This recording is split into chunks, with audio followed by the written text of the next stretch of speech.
সাকিব চাষির অনেকদিন ধরেই এক ছেলের শখ ছিল, কিন্তু তার বউয়ের এক কালো মেয়ে হলো। ইস, আমার একমাত্র ছেলের ঘরে কি কালো একটা মেয়ে জন্ম নিল। এই মেয়েকে বিয়ে দিতে তো অনেক কষ্ট হবে। ছি মা, আপনি এসব কি বলছেন? মালতী আমার একমাত্র মেয়ে, ওর বয়স মাত্র 6 বছর। আর এখনই আপনি তার গায়ের রং নিয়ে এসব আজে বাজে কথা বলছেন। ও তো আপনারও নাতনি। কালো মেয়েকে কালো বলবে না তো কি বলবে? সুন্দর বলবে? একটা ছেলেও তো জন্ম দিতে পারলি না, আর এমন এক কালো মেয়ে আমাদের ঘরে এসেছে। এখন এই মেয়েকে বিয়ে দিতে গিয়ে তো আমার সমস্ত সঞ্চয় শেষ হয়ে যাবে। তুমি কেমন বাবা, নিজের মেয়েকে কালো বলছো? কই তুমি প্রতিবাদ করবে, তা না করে তুমিও তোমার মায়ের সাথে তাল মিলাচ্ছ। আমার মুখে মুখে একদম কথা বলবি না। স্বামীর উপর বউয়ের মুখে মুখে কথা বলা আমি একদম পছন্দ করি না।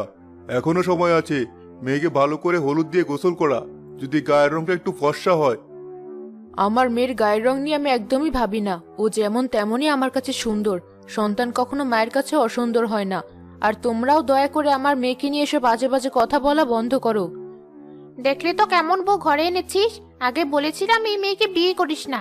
আমি তোকে কত ভালো করে বিয়ে দিতে পারতাম। এই গরিবের মেয়েকে বিয়ে করে আমার সংসারটা শেষ হয়ে গেল। একটা ছেলের জন্ম দিতে পারলো না, তার উপর হয়েছে এক কালো মেয়ে। এখনো মুখের উপর কথা বলে। সকাল সকাল এসব ঝামেলা আমার একদমই ভালো লাগে না। আমি মাঠে যাচ্ছি কাজ করতে। আর শোন, তোর মেয়েকে ভালো করে হলুদ দিয়ে গোসল করাবি। আমি আবারও বলে গেলাম, এই মেয়ের গায়ের রং ফর্সা হতেই হবে, তা না হলে ওর পিছনে আমার অনেকগুলো টাকা খরচ হয়ে যাবে।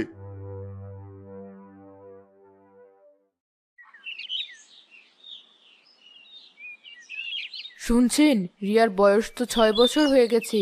ওর বয়সে সব বাচ্চারা এখন স্কুলে যায়, কিন্তু আপনি তো ওকে স্কুলে ভর্তি করার ব্যাপারে কোনো কিছুই বলছেন না। তোর কি মাথা খারাপ হয়ে গেল? এই মেয়েকে স্কুলে ভর্তি করে কি হবে? তুই ওকে সংসারের কাজকর্ম শেখা, তারপর ভালো দেখে একটা বিয়ে দিয়ে দিব। আপনার মাথা কি খারাপ হয়ে গেছে? মেয়েকে ঘরে বসিয়ে রাখবো নাকি? আজকালকার যুগ বদলে গেছে, সব মেয়েরা স্কুলে যায়। আর আপনি কিনা বাবা হয়ে মেয়েকে মূর্খ বানাতে চাচ্ছেন। কেমন বাবা আপনি? বাবা, আমাকেও একটু স্কুলে ভর্তি করে দাও।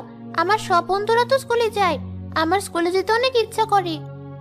আরে না না, তোর স্কুলে যাওয়ার কোনো দরকার নেই। এর চেয়ে বরং তুই তোর মায়ের সাথে কাজ কর, ভালো করে গরুটার যত্ন কর। এই গরুটা বিক্রি করলেও আমরা অনেকগুলো টাকা পাবো।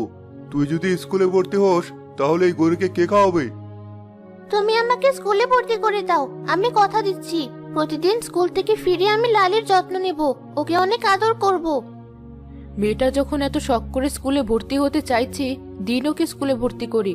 আমি কথা দিচ্ছি, সংসারের কাজের কোনো ক্ষতি হবে না। আমি দরকার পড়লে বেশি কাজ করে সংসারের সব কাজ মিটিয়ে দেব। তুই